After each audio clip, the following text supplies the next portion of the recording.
The homie Goresh dropped I guess, series of 13 Dokkan hot takes over on Twitter, and I read through three of them and said, I'm going to record this for a video. A lot of these things I do agree with, and by a lot I mean the ones that I read.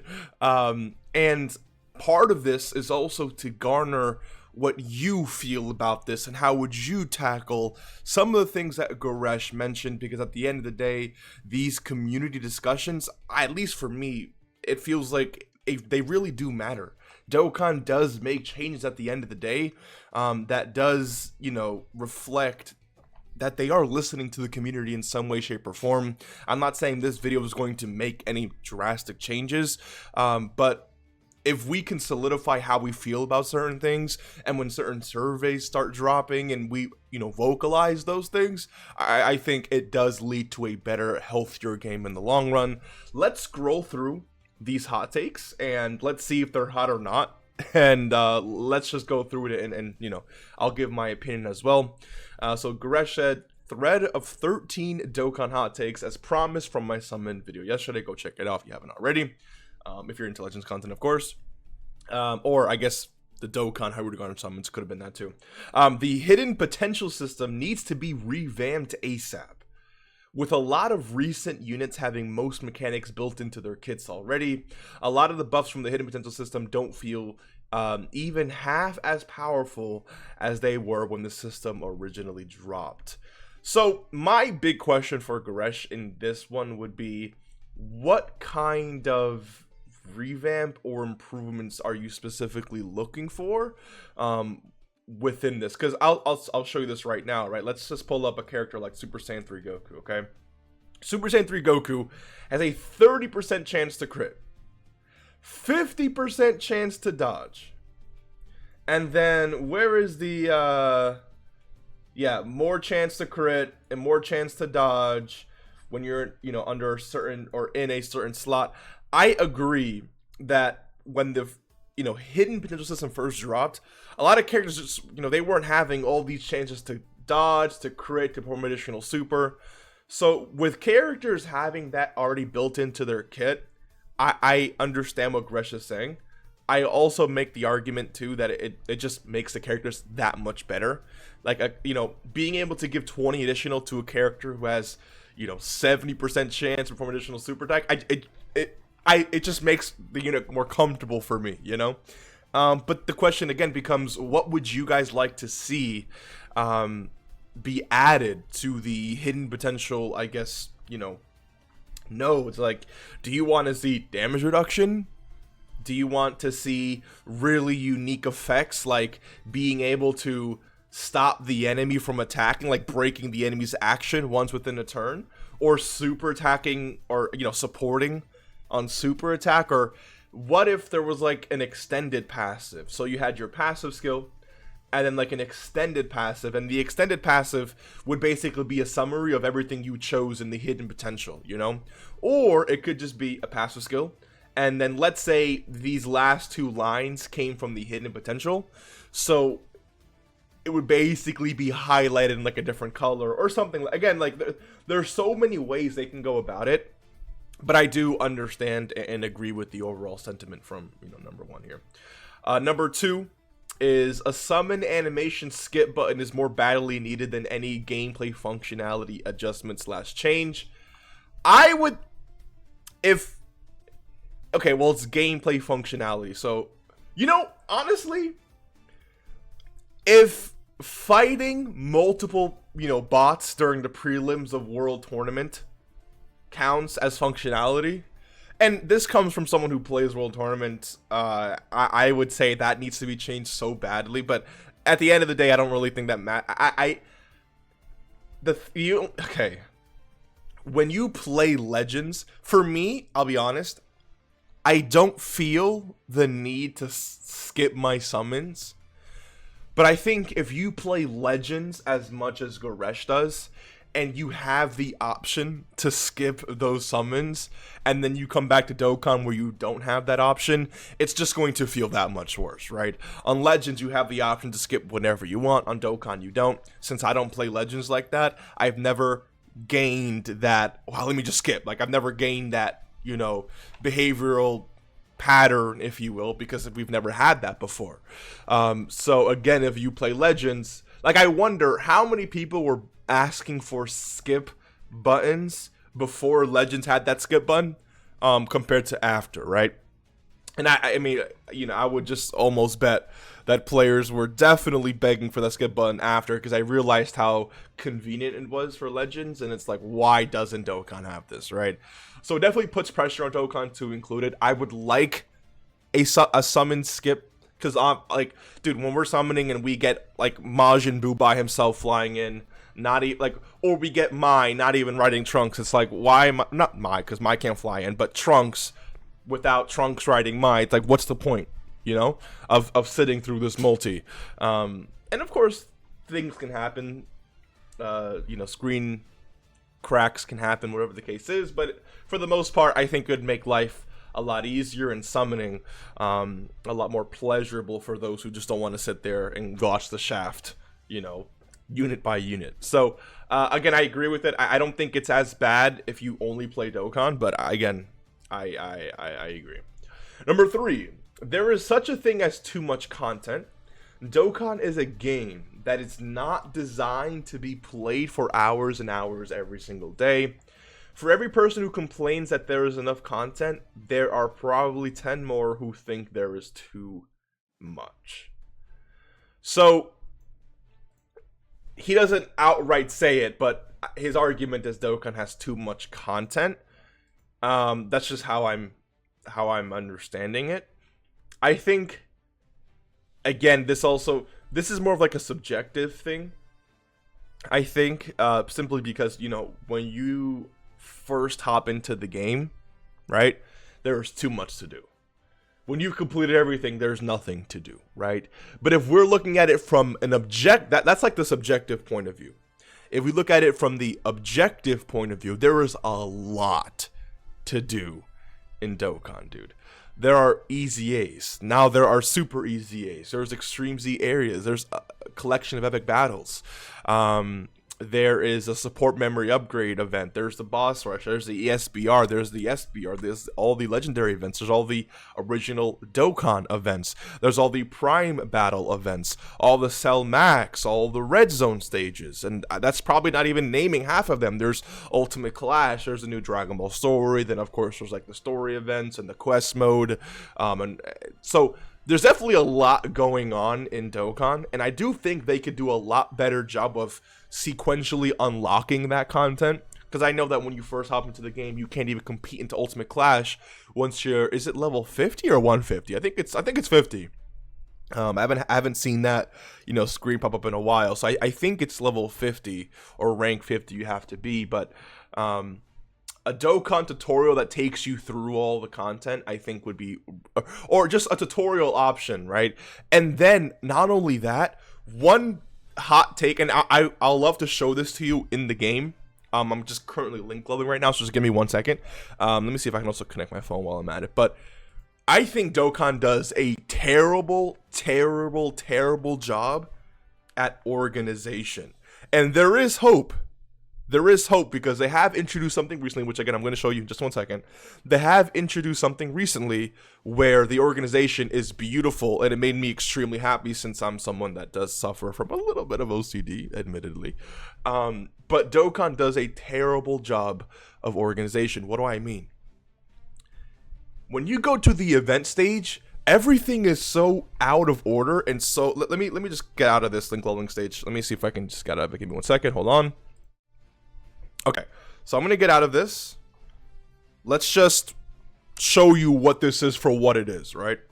And I think this does add to Gresh's point, which is why, of course, I'm showing this to you. So if I go to event, right, and I go to challenge, okay? Let's just go to challenge. Notice something here, right? You have the new Dokkan event, of course. You have, again, another Dokkan event. So the Dokkan events are like the most recent ones, or the ones related to the most recent characters are at the top, which is understandable.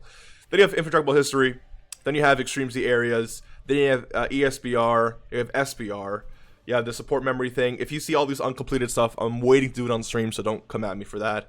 You have this Divine Wrath event, this Intensifying Fights event, Red Zone, Red Zone, Red Zone, Red Zone. Then you have this event. Then you have like all of this stuff. When you scroll through, there isn't really a lot of continuity from like event to event, right? It's just, look at this. So you see the Vegeta legendary event and then the GT one. Where's the Goku? Why isn't the Goku one right below it? I think everything should be organized, and by that I mean make one. Look at this. If I click start, maybe I'm not saying this right. Let me just, okay. When you click start, you click Dragon Ball Story. Look how beautiful this is, right? They organize everything into sagas, or I guess just different versions of Dragon Ball. So you have Dragon Ball GT. They're going to add all of the Dragon Ball GT story-related events into here. That's beautiful, dude. Same thing for movies. You go to movies, you're going to get all the movie-related events here. That is absolutely beautiful. Why can't we do the same thing for events? Specifically, if I go to challenge, I should see one button for Extreme EZA. Extreme EZAs, or whatever you want to call them. Extreme Z area, that's the name. Extreme Z area. I should see one button for that. Just one button. I click on it, then I get access to all the ones that are currently available. I should only get one button for Fighting Legend events. I click on it, I see all the available Fighting Legend events, I see all the available missions I still have to do, which I think would be pretty. Imagine a screen where it took up the entire screen, and you saw banners similar to banners like this, right? Similar to banners like this, but scattered, from the top of the screen all the way to the bottom.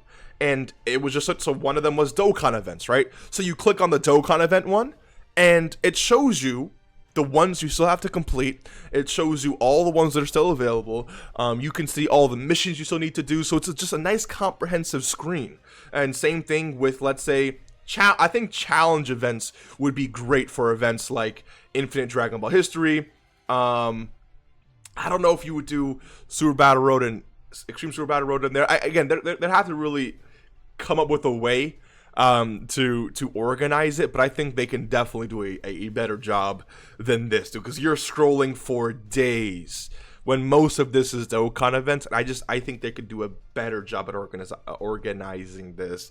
And then same thing with like the growth events, and just I think if Dokkan really sat down and tried to think of a way to and I'm going off with a tangent here, but if they can come up with a way to really organize this stuff, I think it would improve the game a lot for me, in terms of just OCD, but also being able to be organized and finding things a lot quicker, and not having to scroll here and there and whatever the case is. So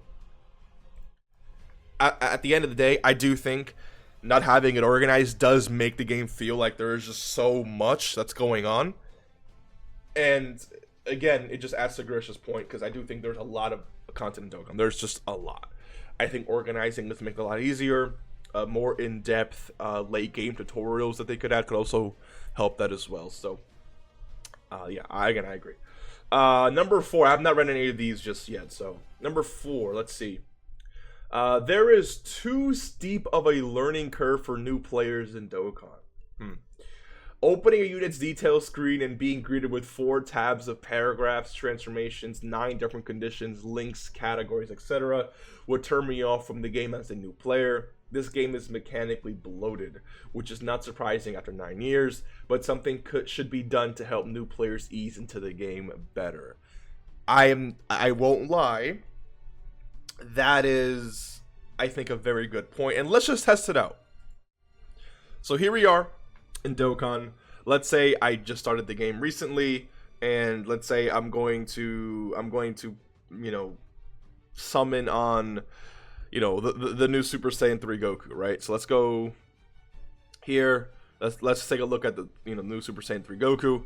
If we were to go here and then we were to go through all this is a lot of information, dude. This is a lot of to a new player. Remember, players who've been playing this game for a while can kind of just breeze past this because they know what's going on. They know what they're looking for. They know what's going on, right? But a new player has to really like sit here and like, what is it? Like, what? there's a lot going on here.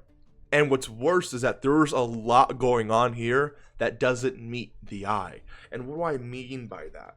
What I mean by that is new players have to learn about the hidden potential system. They have to know what to look for in the kit to be able to make good decisions about the hidden potential system, in terms of crits, in terms of additionals, in terms of what their characters are doing, which is going to allow them to play those characters correctly. A lot of characters have really good super attack effects like stacking, or that support, which allow you to, or I guess kind of influence the way you play with these characters.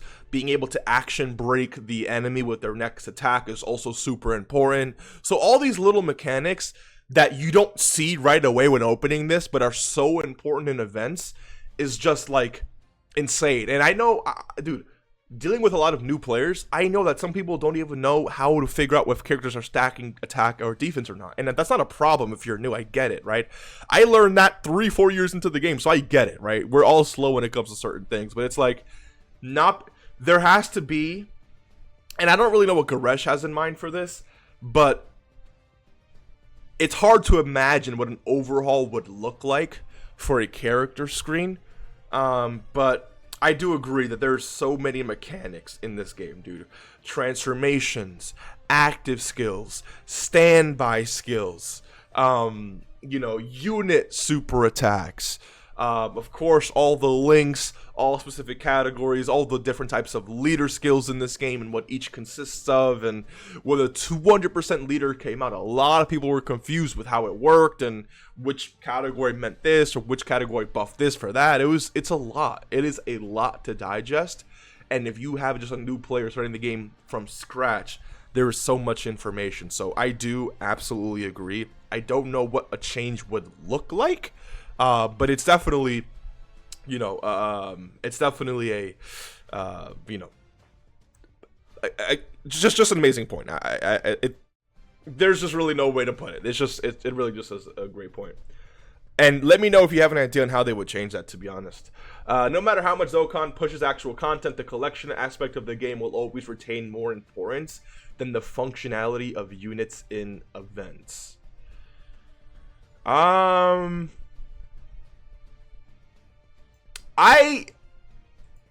don't play the game for collection purposes, to be honest with you. I don't play the game for that purpose.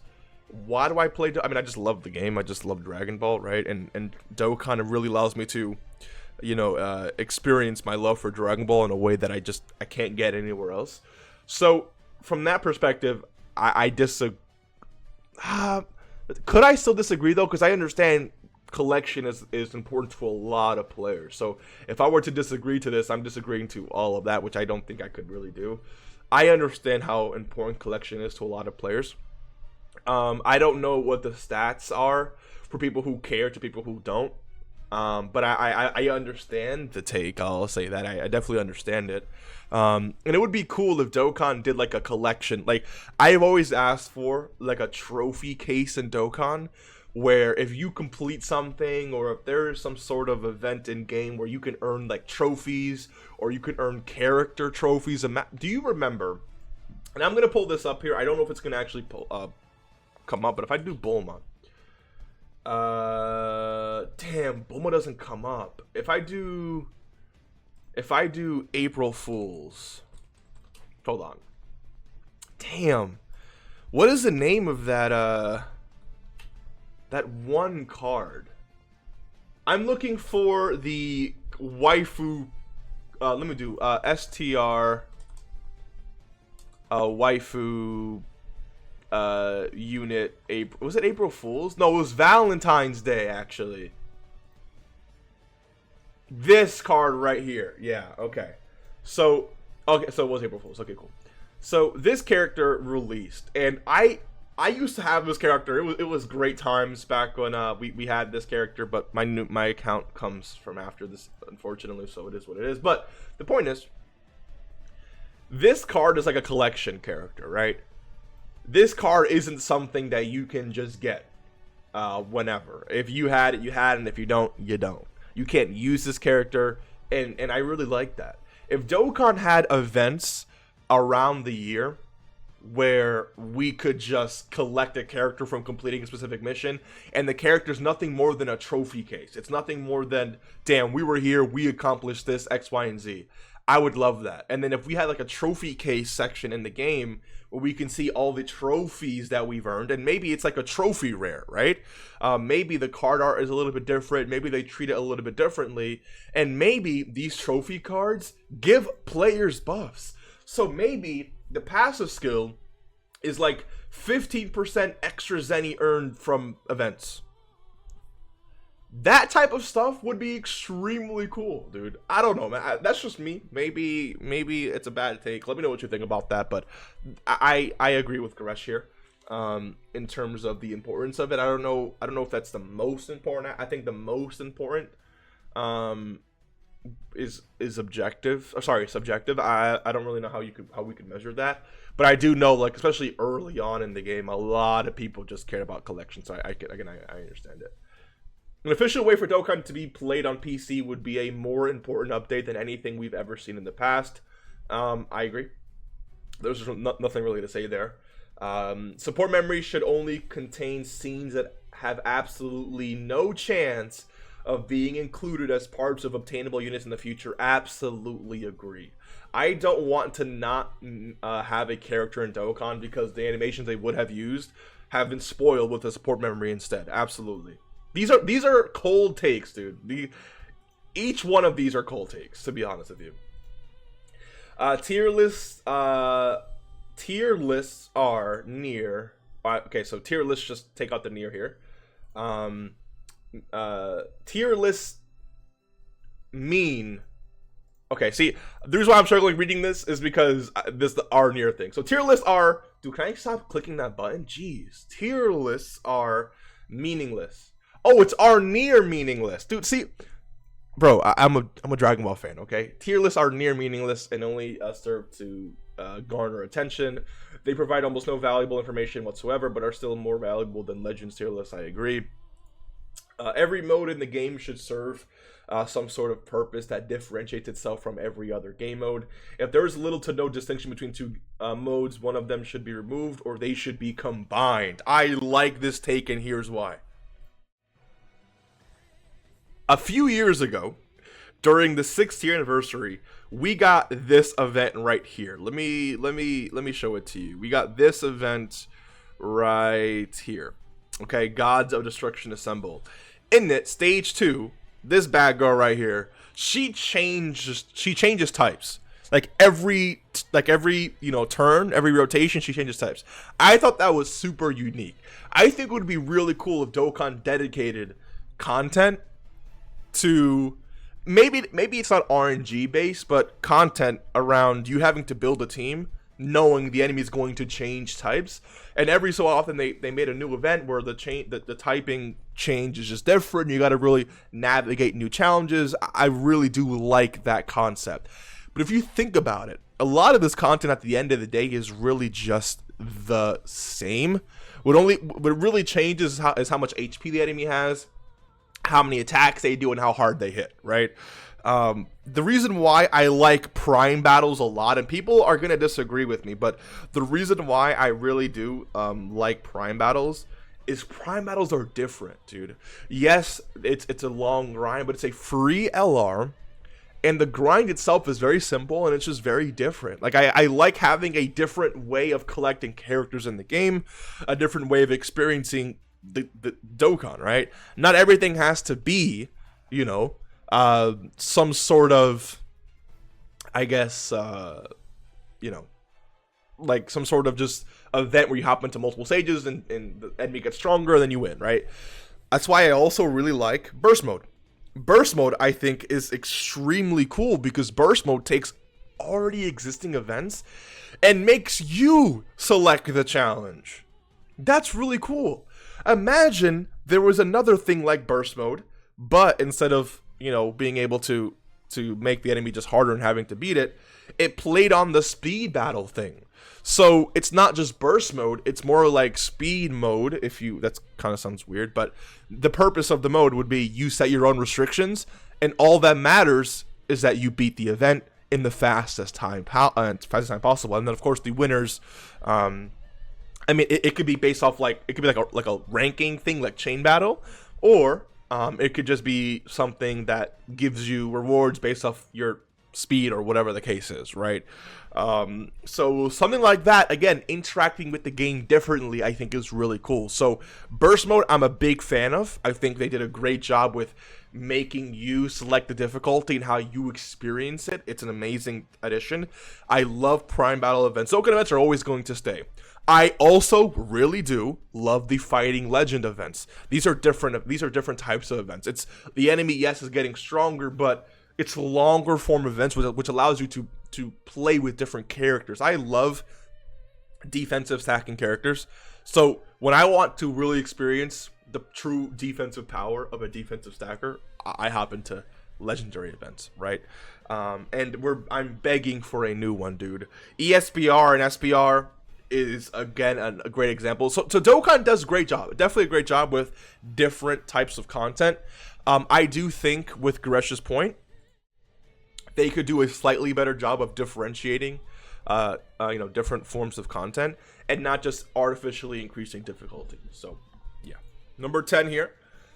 More so than balance, it's way more important that each premium unit, Dokkan Fest's Sonable LR, has its own form of identity. Each unit should feel unique to use and have a playable playstyle associated with them. I feel that over the past year and a half or so, this has been lost, as most units come with a standard package of common abilities. I think in a beautiful world, this would be true. You know, I don't know how dev time works. I don't really know how all of that works. I'm not going to sit here and claim to know. But I would assume it's hard to come up with a unique playstyle for every single release when there are 2 to 3 premium releases every single month.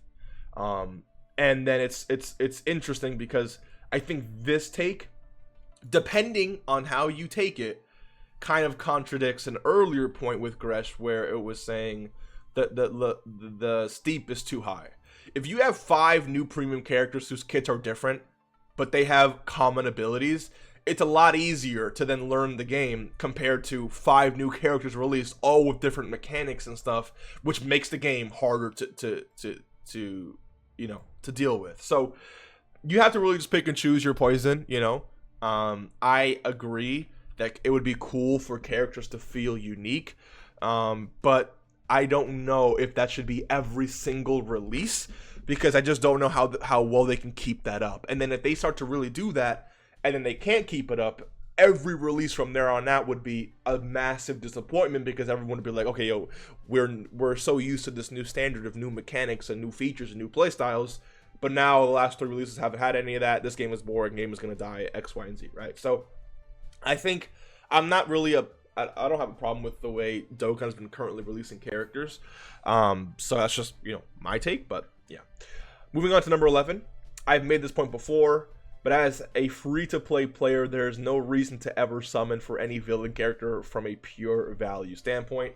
Superclass teams will always have the superior rosters and synergy until every villain link set is revamped. So, villain link sets, right? I agree.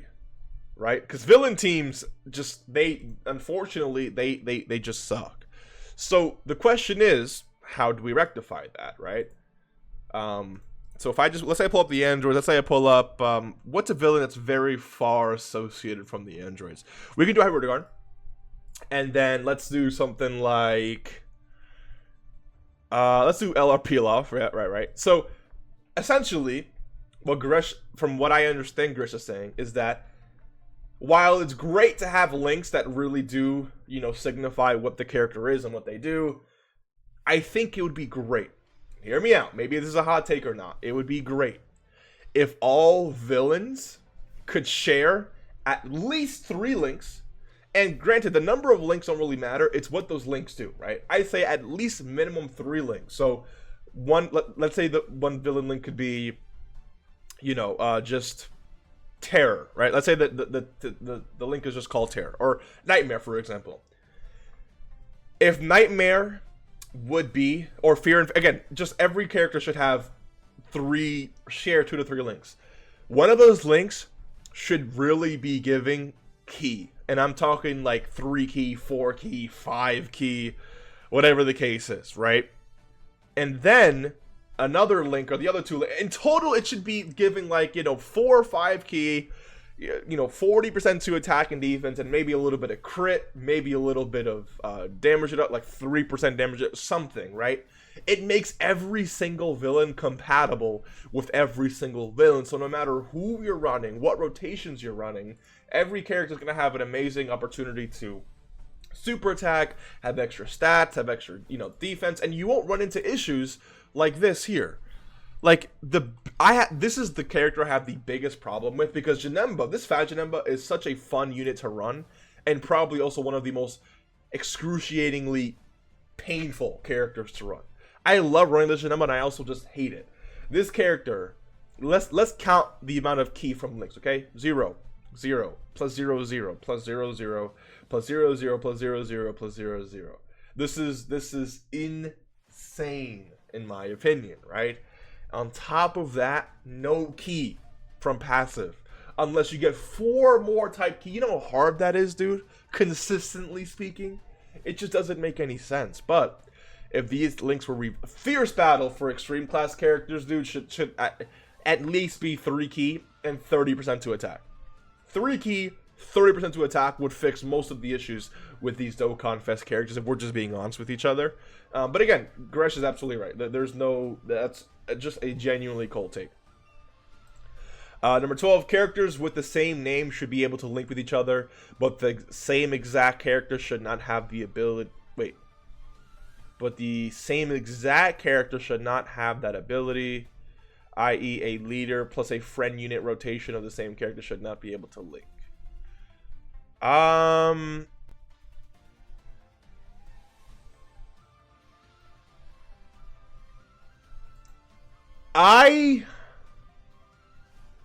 So let's do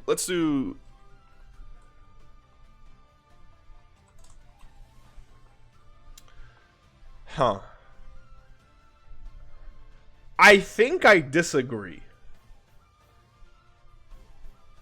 I think, again, this is just how I experienced the game. I think the point of team building, and let me look a better example here. Let's look up Super Saiyan. This is such a better example.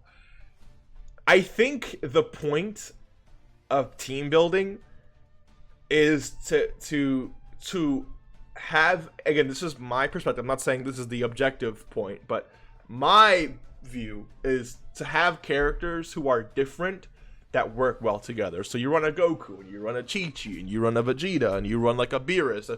Again, a weird character team to be having together, but they work, right? If we were to be able to introduce this, you would just see Super Saiyan teams and of just all Super Saiyan Gokus, and it just takes the point away of summoning for and getting other characters, because it's like, what's the point?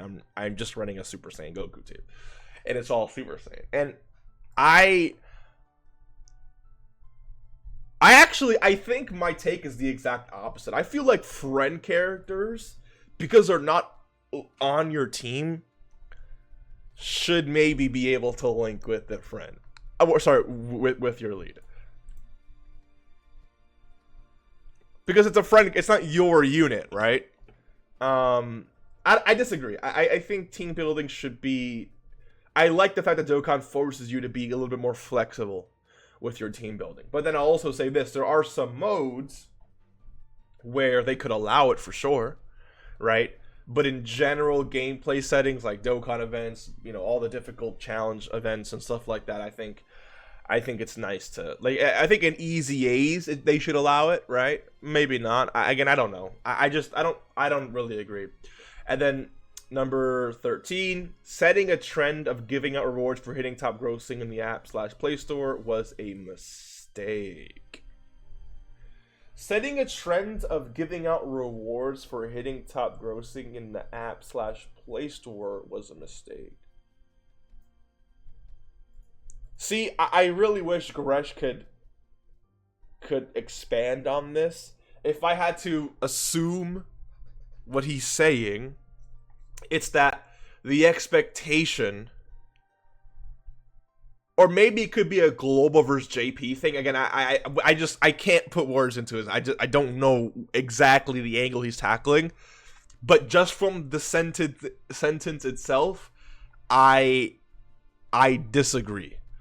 And the reason why I say that is because when we know we're getting 7 stones per region on global, we just know that. It's not left up to chance. It's not like, oh, we hit top grossing. How many stones are we going to get today? Oh, 5? That's crazy.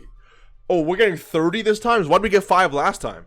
Oh, we're going from 30 to 7 now? That's so weird. Like, having that set expectation, I think, just helps. Like, wow, we hit top grossing in 3 countries. That's 21 dragon stones. That's very easy to understand, very easy to, you know, comprehend, and so on. And so, like, I don't necessarily agree. Should the stones given out, okay, let me back up. Should the amount of stones given out be increased? Maybe. I think 15 stones is fair, to be honest. But again, since I'm just lacking context, I'm not going to really sit here and just, you know, really harp on this too much. But let's read what some people are saying. Why it's just free stones? Yeah, Gresh isn't saying top grossing is a mistake, unless instead of trying to giving out top grossing rewards. And yeah, oh, maybe it could be. Maybe it could be. So I think Gresh's take is simply that it's like giving out rewards, making it a thing that we give out rewards for top grossing is a mistake. Okay, I think I understand that a little bit. Okay.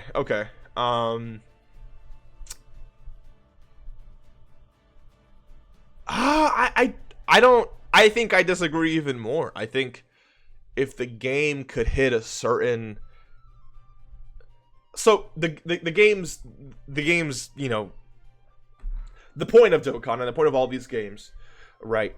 And I'm not gonna sit here and act like I know exactly what it means for a game to hit top grossing. Like, I don't know how much more publicity a game gets or how important that is to a game's lifespan, especially if it's like a newer game. Like, I don't really know the stats behind that. But I would imagine, right, if I have a game and I release a character and it hits top grossing because people just love it, I want to show my appreciation for that and give players free things. So I just, unless Gresh could explain a little bit more, because this is very vague, I disagree. Exactly, more elaboration. I assume you mean we should be given rewards more often, which I'm here for, but otherwise it's on its own rewards for hitting top grossing. Makes sense. As much as I love getting free stones, after seeing some of the community's reactions on 9th anniversary not hitting top grossing and us not receiving stones, it really probably would have been better if we would have never gotten them to begin with. I just don't, I don't agree. I mean, if this is a really underrated cold take, we're at the point where rewards they give out for top grossing should be given out normally. So, you know, we say this, but we don't really take into consideration changes that Dokkan makes. Like, for example, the player profile, once per month, we're getting, what, 10, 15 dragon stones? I think it's 10 dragon stones, right? When a country hits top grossing for global, that's 7 dragon stones. So, if a month goes by and global does not hit, you know, top grossing, we basically get those top grossing stones from a different place. So it's like, I don't really understand this because we are getting those normally. Actually, I would argue the player profile once per month rewards are better than top grossing rewards. And we're getting those normally, but we don't want to, we take top grossing, we take rewards in game for what they are and never really say this is what it could have been or this is where it could have come from. Like, I don't agree with this. I don't agree. Maybe making them more consistent, or maybe what they could do, I just had a voice crack there, maybe there was like a little threshold, right? So for every for every, you know, X amount that people spend on banners, Dokkan gives us a little bit of stuff back, like, you know, 5 stones for this and little orbs and keys for this, like, just, you know, like set in stone, milestone, benchmark rewards for how banners, you know, perform. So that way, again, I don't know, man. I don't really know how they would change that, but I disagree. Now, if Gresh wants to say this was a mistake, it should be given out in a separate, more consistent way, then I can agree, depending on what that looks like, of course. But more elaboration is 100% needed for something like this for me to really make an accurate agree-disagree assessment. But let me know what you think. What do you think of these hot takes? What do you personally feel about these? And would you say you really disagree with some of these or really agree with most of these? What are some of your Dokkan hot takes? Let me know. I'll see you in the next one. Take care and peace.